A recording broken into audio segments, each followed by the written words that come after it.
something that I've experienced in my diplomatic career is that the word security itself has become a narrow and specialized word rather than a word with a very broad resonance.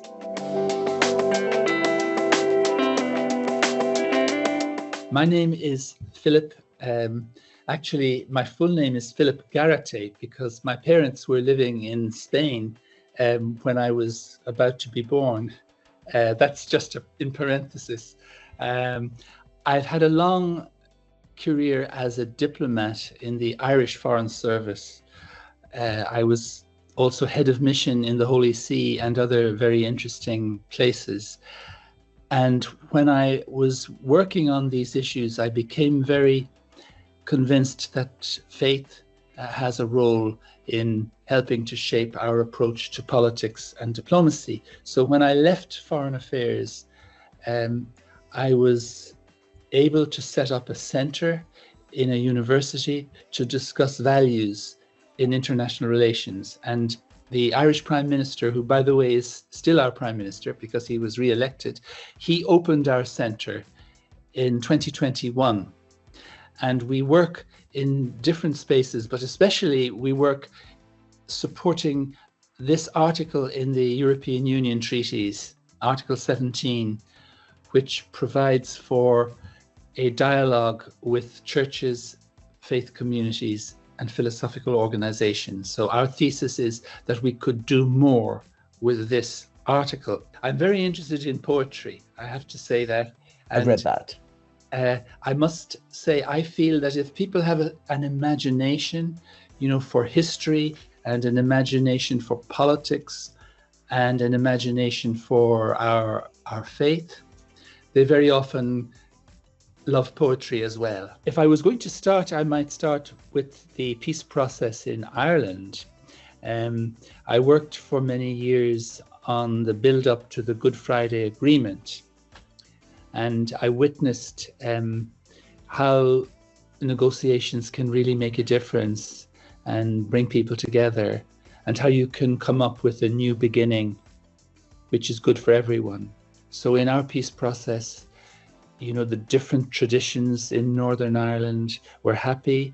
The Irish government was happy. The British government was happy. The European Union was happy. So we found a way forward. I've served in many posts. Also, I was in what is now called the External Action Service of the European Union in Brussels. And I've served in India and Russia, and in many multilateral contexts. I've got some sense of how the UN works, how the European Union works, and especially in Europe, these efforts through the Helsinki process, which goes way back to the 1970s, to build some kind of common peace in Europe. So at the moment in Vienna, we have the Organization for Security and Cooperation in Europe, which is a kind of sleeping beauty. It's not achieving very much, but it has its roots in the 1970s in the Helsinki process. So I'm just very interested in multilateralism. And, when many people sit around the table, I count the European Union as an example as well, although it's not strictly multilateralism. But the point is, when you have many people at the table, you can't just move forward by doing deals because it's too complex. You've got to have an agreed path. So here and there along the way, a deal might be done, but you can't explain multilateralism in a transactional way, I would argue. And I think in today's world, there are many people who are very lacking in hope. Yes, and agree, totally. So they tend to the view that we can only make a difference in small niche areas of politics, but they've given up on the big picture. You do need trust. Our own politics in our own countries depend on trust, and the possibility of meeting our responsibilities in the wider world also depends on trust. So we must invest in that paradigm as well. So the question then is, where are the spaces where this can be done? What is the agenda that we need to develop? Philip, we've been living in Europe like a peace spring for the past 70 years, you can say that. But that peace wasn't it didn't just pop up into our hands. You No. guys fought for that. I wish you could tell us about the efforts that were made and why now in 2025 we should be talking about security and defense. Well, this is a question that really deserves quite a long discussion, but I think the European Union was originally a peace project. People like Robert Schuman at the very beginning, above all, they wanted peace. And they wanted peace so that Europe would play its proper role in the world. So Robert Schuman was very interested, for example, in relations with Africa. Now, in parallel with the European Union, during my time as a diplomat, we had what was called, and is sometimes still called, the Helsinki process. So the Helsinki process was the process which led to détente with Moscow. It led to the end of the Cold War and the emergence of leaders like Gorbachev in the Soviet Union, who allowed change to happen. And the vision of the Helsinki Final Act and the Helsinki process was that you could build peace across the whole of Europe in the broad civilizational sense of Europe, so that the paradigm of security based on preparations for conflict, that paradigm would gradually lose its significance, and instead we would have the emergence of a common peace. So when I was working on those issues, we often referred to the case of Sweden and Denmark. So Sweden and Denmark, they maintained peace by deterrence up to a certain point in their history. And then somehow they relaxed so that now Sweden and Denmark make no military preparations against one another. So within the CSCE process, which then became the OSCE, the idea was to try to achieve this kind of peace across the whole of the European space, broadly understood, including the United States and Canada, with the European Union as the anchor of all of this, and with an eye to the wider world as well. So that was a whole vision of peace, which, say, in 1990, a generation ago, I think people understood very well. We're talking about this new generation taking the lead for the future communities of Europe, and why not for the rest of the world. Why is important? What do you think, according to your experience, that this generation feel about the security and defense as a subject, as something that needs to be talked about? And why you think they should be, if they're not, they should be talking and training themselves in order to learn about that? Yes. Well, it's very difficult for me to speak about the generation you're referring to, especially for me to speak about that generation in all the different countries that we're talking about. Yeah. So one has to generalize. But I think the younger generation feel that they're living under a cloud of some kind. Young people come out of university and they know, yes, they can look for a job or a career, but there's a considerable sense that the future is unknown. People are worried about the climate.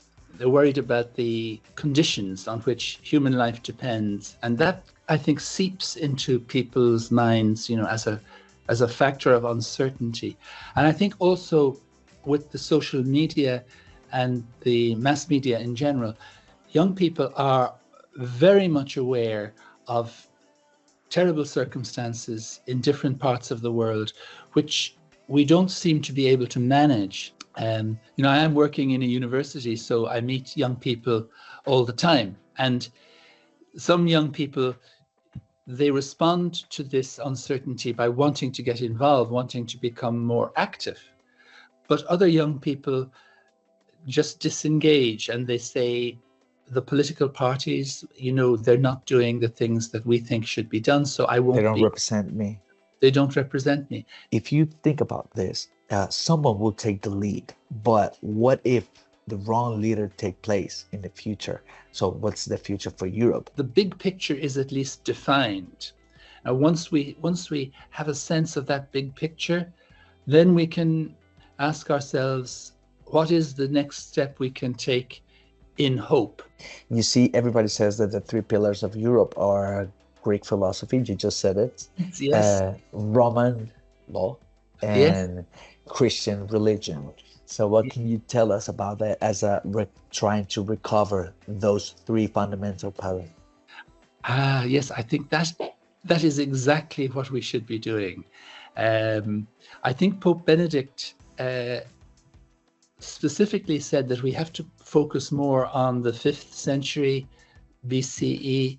This is in his dialogue with Habermas and others, that the Romans appropriated Greek ideas in a certain way, but the Romans themselves were not really rooted in the emergence of Greek democracy and in the whole philosophical shift towards verification and accountability which occurred in the 5th century BCE. So I think we have to remember first that Jesus is the Logos, a word straight out of the 5th century BCE. Jesus is the figure who is the mediator with all other aspects of reality.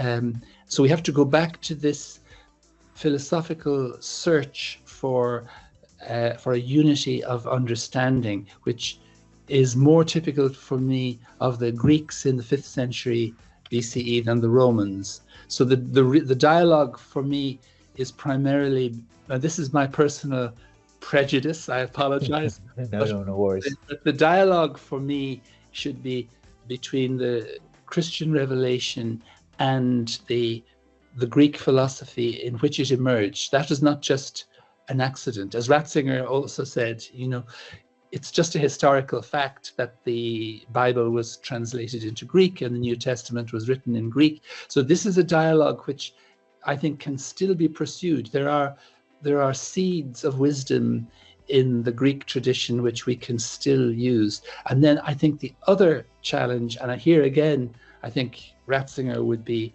on my side, or vice versa, I'm on his side.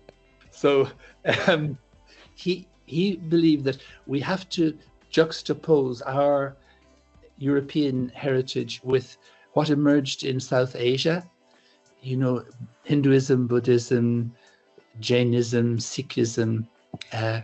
So we assume already we're in dialogue with Islam because of the Abrahamic links. But I think Pope Benedict wanted us to be particularly focused on the dialogue with this Indian spirituality, which has not been very well understood in the West. And then we have to ask who else has to be in the dialogue. So I think Pope Benedict, in his quiet way, he opened the door to an intercultural and intercivilizational dialogue for which we in the Christian tradition have to prepare very carefully. If you can give them just a little advice about what they should be doing now, you see, what that would be. Well, maybe the advice could be in one word. It's hope. I love this Spanish poem. My Spanish pronunciation is terrible, but it's... You can try. Aunque sepa los caminos, yo nunca llegaré a Córdoba, Córdoba, lejana y sola. But that's not hope. The poem says, yo nunca llegaré, but we will arrive.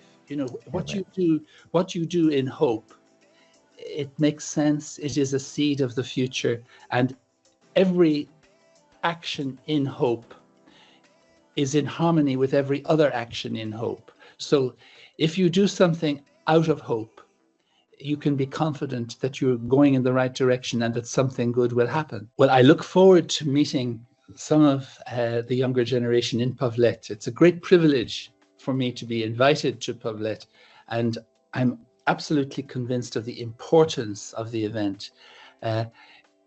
Jacopo, you've just mentioned cyber issues. We haven't talked about that up to now, but of course the younger generation that we're talking about will be deeply affected in the coming generation by technologies, AI, quantum, and so on, in ways which have not yet been properly measured.